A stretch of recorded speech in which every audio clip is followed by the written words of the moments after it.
Hoje vai ter uma história, vai ter novidade. Nick, Nick, cada história é cheia de amor e verdade. Com o papai, com a mamãe, a irmã tão querida, vamos ler a história do livro que a vovó montou, fez com carinho pra você.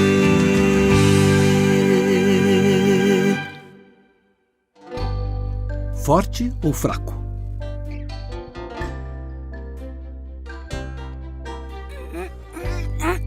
Vai, Nick, você consegue, força! Ai, Gabi, não dá. Eu já tentei muito, eu não tô conseguindo. Tá difícil aqui. O que tá acontecendo, Nick? Ai, mãe, ainda bem que você chegou. Essa geleia aqui, tô até suado de tanto tentar abrir. Essa tampa não sai por nada. Deixa eu ver aqui. Prontinho. Tá aqui, ó. Mãe, você conseguiu tão rápido. O que você fez? Eu sabia que a mamãe ia abrir! Ela sempre consegue! Ah, eu tenho um segredinho. Cheguei! Oi, querido. Que bom que você já chegou com o pão. Aqui já está tudo pronto. Oba! Vamos comer! Sim, mas antes precisamos orar agradecendo o alimento. Você ora, Nick?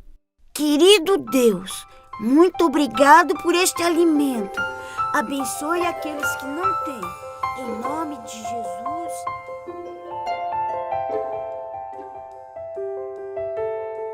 O bolo estava uma delícia.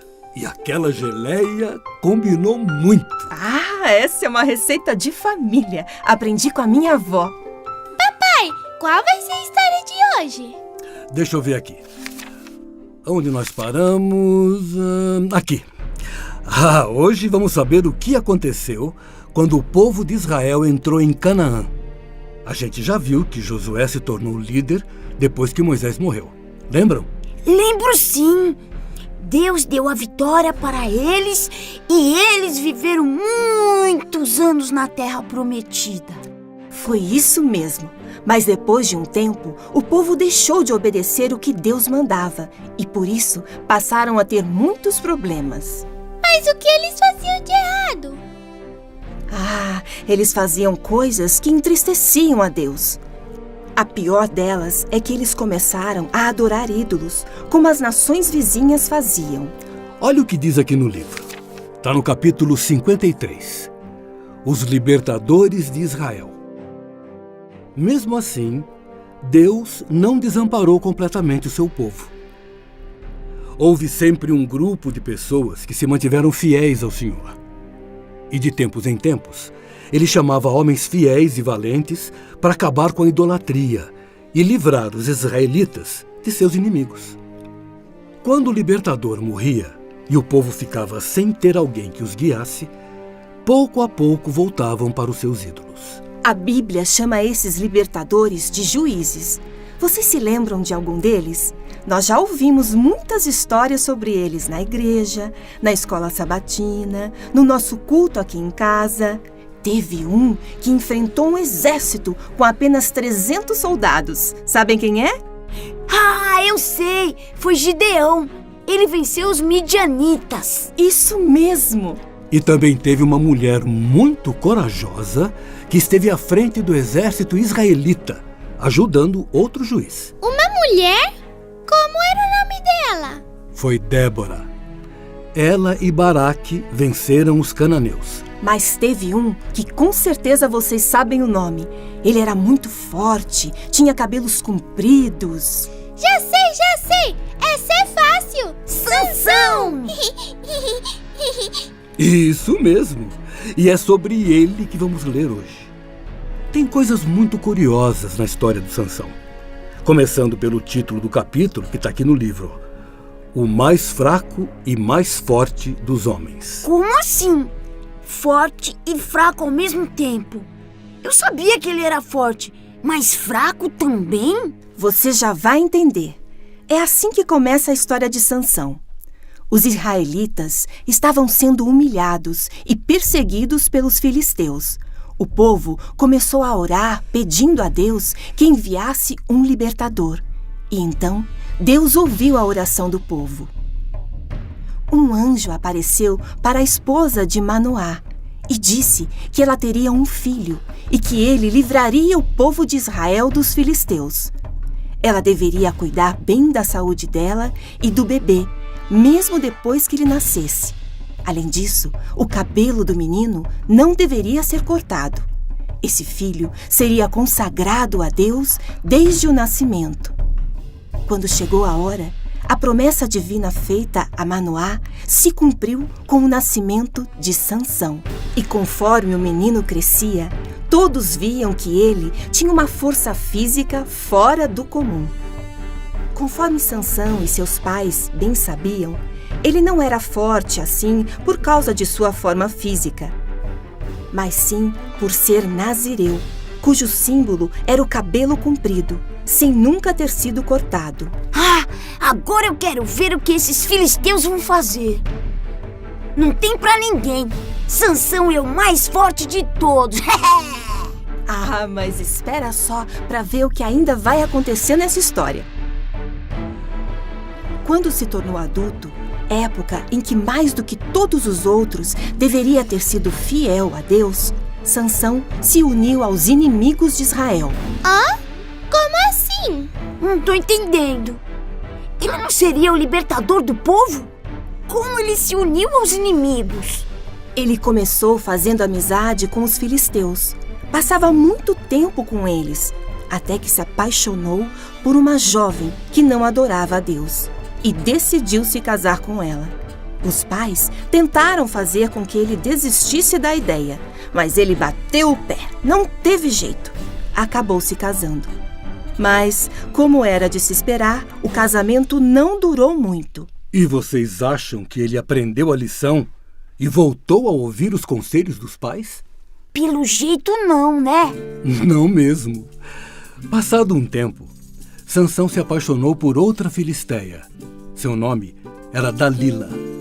Os filisteus viram que aquela era uma oportunidade de destruir Sansão. Mas antes, precisavam descobrir qual era o segredo da sua força. E para isso, usaram Dalila. Ofereceram muito dinheiro para que ela descobrisse o que tornava Sansão tão forte. Enquanto a traidora ficava fazendo perguntas a Sansão, ele a enganava, dizendo que se tornaria fraco como os outros homens se certas coisas lhe acontecessem. Mas, quando ela as colocava em prática, descobria que tinha sido enganada. Então, ela usava de falsidade, dizendo: "Como você pode dizer que me ama se não confia em mim? Esta é a terceira vez que você me fez de boba e não contou o segredo de sua grande força." 3 vezes? E Sansão não entendeu o que Dalila estava tentando fazer? Aí que estava o problema. Em vez de acordar para o perigo, ele levava tudo na brincadeira. Até que um dia, não aguentando mais a insistência de Dalila, Sansão acabou revelando seu segredo. Não! Ele contou que a força dele estava no cabelo! Contou, e Dalila não perdeu tempo. Assim que Sansão dormiu, mandou chamar os filisteus para raspar a cabeça dele. Sansão, Sansão, não aprendeu a lição! É, Gabi, ele não obedeceu a Deus e acabou sofrendo as consequências disso. Ele foi preso. Os inimigos o deixaram cego e o forçaram a trabalhar como um animal acorrentado, empurrando um moinho. Ele não tinha mais a força de antes. Ah, agora eu entendi porque ele foi o mais forte e também o mais fraco dos homens. Que pena. Ele não podia mesmo ter contado seu segredo! E sabe, Gabi, o segredo da força dele não era o cabelo. O cabelo era apenas um sinal de sua lealdade para com Deus. A força vinha de Deus. Isso mesmo. E quando ele abandonou a Deus, perdeu também sua grande força. Mas foi nesse momento, enquanto estava fraco, que Sansão aprendeu a depender de Deus. Os filisteus estavam orgulhosos. Para eles, Sansão era como um troféu. Eles decidiram fazer uma festa em homenagem ao Deus deles e levaram Sansão para o meio do grande salão. Queriam que todos vissem a humilhação do representante do Deus de Israel. E foi nesse momento que Sansão orou a Deus em silêncio, fazendo um pedido muito especial. Ó soberano Senhor, lembra-te de mim. Ó Deus, eu te suplico, dá-me forças mais uma vez e faze com que eu me vingue dos filisteus. Depois de orar, algo surpreendente aconteceu. Sansão sentiu sua força voltar e, em um último esforço, ele empurrou as colunas centrais que sustentavam o teto daquele grande salão. E tudo veio ao chão, destruindo de uma vez toda aquela gente. E foi assim que os filisteus foram derrotados.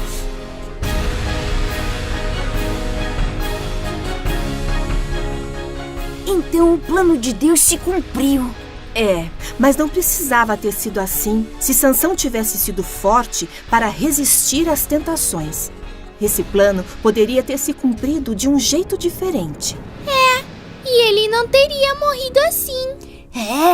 Ele perdeu a oportunidade de ser um grande herói.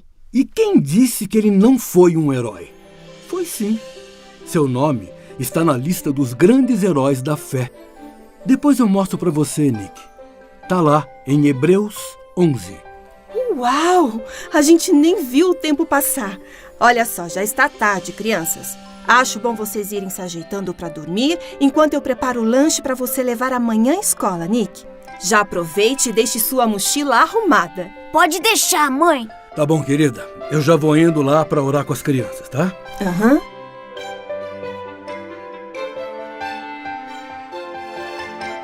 Então esse é o segredo. Ah, você me pegou, viu? Não era só força. Eu tenho um jeitinho.